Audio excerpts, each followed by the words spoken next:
Hello guys, आज हम सलवार की स्टिचिंग करेंगे।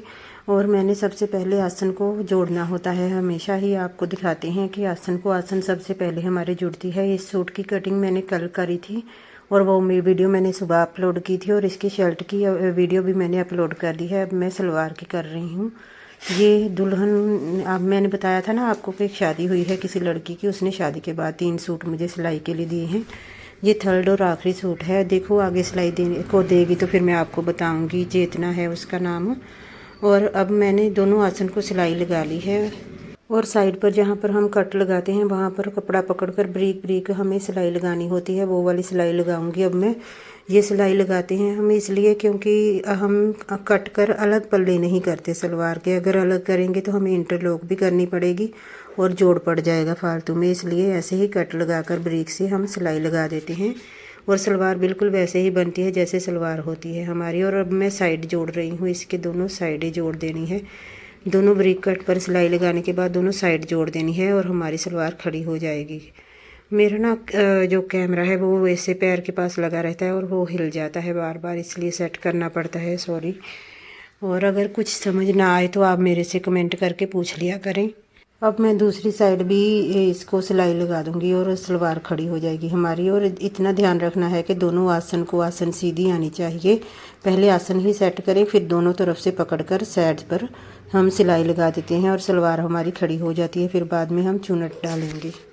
जो लोग भी वीडियो देखते हैं उनका बहुत बहुत थैंक्स। मैं लोगों के सूट सिलाई करती हूँ और यहाँ पर मैं हर सूट की स्टिचिंग और कटिंग शेयर करती हूँ। मेरा यही चैनल है। और मैं डॉग्स की वीडियो भी डालती हूँ शॉर्ट में। डॉग्स को रात को हम खाना खाने देने जाते हैं। आगे जाकर मैं डॉग का चैनल अलग कर दूँगी, यहाँ पर स्टिचिंग का चैनल ही रहेगा मेरा।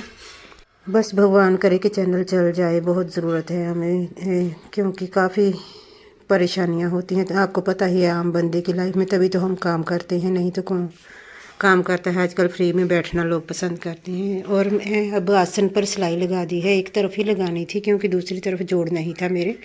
और अब मैं चुन्नट डालती हूँ। चुन्नट डाल रही हूँ, 3-3 4-4 का इकट्ठी पकड़ कर मेरे चुन्नट डालूंगी। कई लोग आकर जैसे हमको बोलते हैं कि हमारी सलवार भारी कर देना, चुन्नट ज़्यादा आनी चाहिए। लेकिन चुन्नट का ये हिसाब होता है कि बेल्ट का हिसाब होता है।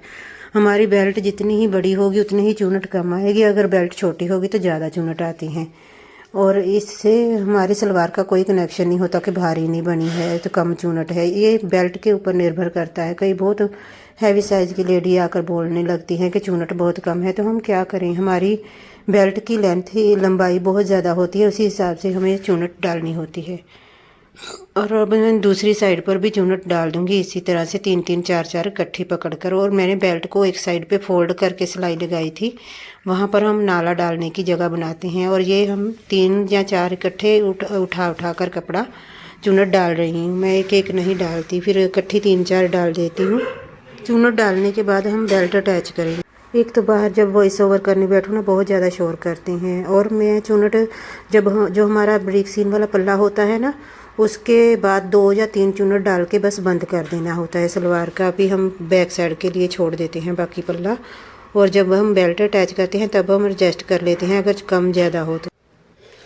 अब मैं इसमें बेल्ट अटैच करूँगी। बेल्ट हमने बनानी है, अभी नेफा मोड़ना था, बस वैसे ही मोड़कर मैंने एक सिलाई लगाई थी। आधा इंच अंदर को फोल्ड करके नेफा मोड़ देना है। इसकी कटिंग की वीडियो भी मैंने डाली है, आप ज़रूर देखना। कटिंग देखो तो फिर स्टिचिंग की भी समझ आ जाती है।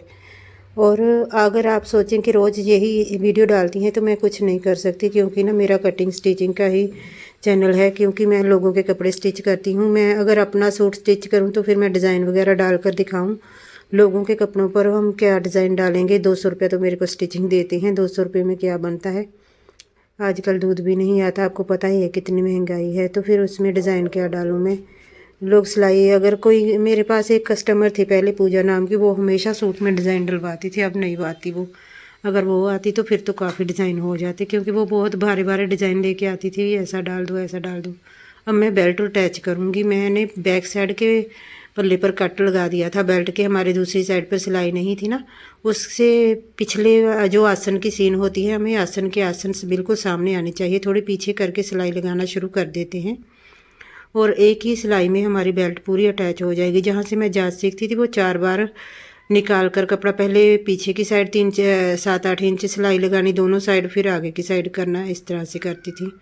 मतलब बार बार हमें धागा तोड़ना पड़ता था। ये मैं एक ही सिलाई में पूरी अटैच कर दूँगी। और ये हमारा कपड़ा ज़्यादा था थोड़ा, और मैंने आपके सामने एक चुनट डाल दी है। और आसन को आसन बिल्कुल सामने आनी चाहिए। आसन के सामने ये जो हमारा नाला डालने की जगह है, ये वाली सिलाई आनी चाहिए बिल्कुल सेंटर में, बिल्कुल भी आसपास नहीं सीन होनी चाहिए हमारी, बिल्कुल सेंटर में आनी चाहिए। और दूसरी साइड पर भी मैं ऐसे ही सिलाई लगाती जा रही हूँ। अगर तो कपड़ा पूरा हुआ तो ठीक है, अगर चूनट डालनी पड़ी तो एक डाल देंगे। उस साइड तो मैंने डाली थी, इस साइड देखते हैं कि कपड़ा कैसा है। और ये पूरा ही था, इस साइड में पूरी चूनट थी।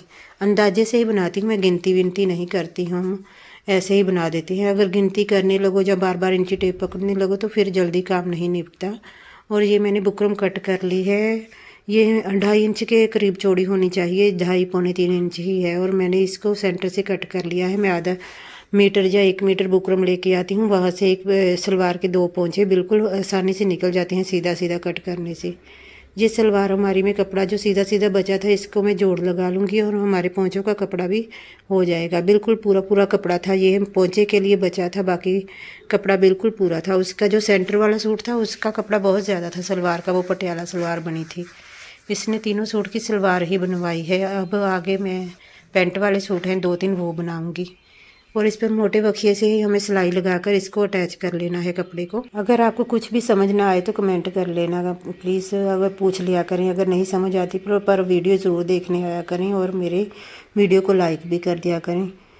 पता नहीं क्यों लाइक नहीं करते लोग। मैं अगर किसी की वीडियो देखूँ तो पहले लाइक कर देती हूँ। लाइक करने से कौन सा हमारे पैसे लगते हैं, या कोई हमारा नेट ज़्यादा लग जाता है। वीडियो देखने से उतना ही लगता है जितना बिना लाइक करे भी लग जाना है। प्लीज़ लाइक कर दिया करें मेरी वीडियो को। अब मैंने जो पोंचे अपने रफ कपड़े पर अटैच किए हैं, दोनों साइड पर बराबर बराबर छोड़ने हैं। मैं अंदाजे से ही छोड़ रही हूँ। अगर ना समझ आए तो पोंचे का सेंटर कर लें और सलवार का सेंटर कर लें, और सेंटर से शुरू करके सिलाई लगा लें, ताकि दोनों तरफ एक जैसा ही हमारा जो बाकी बचा था बुकरम का, वो एक साइड दोनों साइड पर एक जैसा बचे। और आधा इंच का मार्जिन छोड़ते हुए हमें कट कर लेना है। और दूसरा पोंचा भी मैं इसे के अटैच कर लूँगी। और मैंने 2 सिलाइयाँ ऊपर और 2 नीचे लगा दी है। मैंने सिर्फ स्क्रोल डालने के लिए आपको दिखा रही हूँ कि इस तरह से पकड़कर सलवार को स्क्रोल डालते हैं। 4 उंगल ऊपर होनी चाहिए, अंगूठा नीचे होना चाहिए, और कपड़े को घुमाना है हमें, तो स्क्रोल डल जाती हैं। और पूरी सलवार पर मैंने पोंचे पर स्क्रोल ही डाले थे, क्योंकि ये प्रिंट वाला है कपड़ा। यहाँ पर कोई डिज़ाइन डालो तो दिखना भी नहीं था। पूरे पर स्क्रोल डालने के बाद एक एक ऐसा बड़ा वाला मैंने लहरिया सा बना दिया था। अब मैं फिटिंग लगाऊंगी सलवार की। आगे की तरफ हमने 6 इंच लगाना है, और पीछे 1.5 इंच ज़्यादा लगाकर एंड पर 7.5 इंच लगाना है। इस तरह से बहुत अच्छी ढाल बन जाती है सलवार की। और हम फिर फिटिंग का निशान लगा देंगे।